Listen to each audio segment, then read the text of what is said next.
I'm Steve Garrett and I founded the Riverside Market. Our basic rules are you have to have grown, raised or made what you sell. The way in which the markets are sustainable is low food miles. We always give preference to stallholders who are as close to the markets as possible.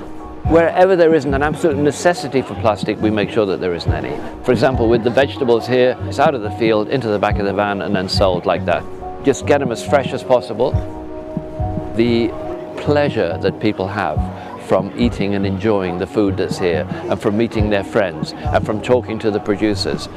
When people come to one of our farmers markets, they can really trust that everybody has produced this stuff themselves. And not only that, but everything tastes absolutely fantastic. My name is Diogelu'R. We're at my allotment, and this is something I enjoy doing. I think it's probably easier to list the things that I don't grow.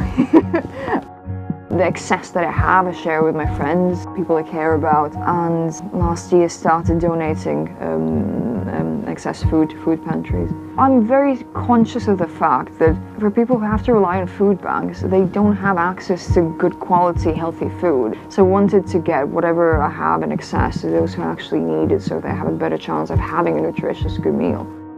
I don't think there's ever been the case where I've come to the allotment stressed out and left more stressed out.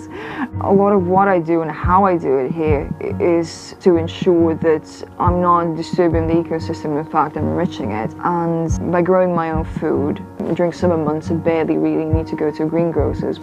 I would say start small and grow the things that you actually want to eat and you know you will enjoy, because there'll be a lot to learn in the process. You want to start small to not get overwhelmed.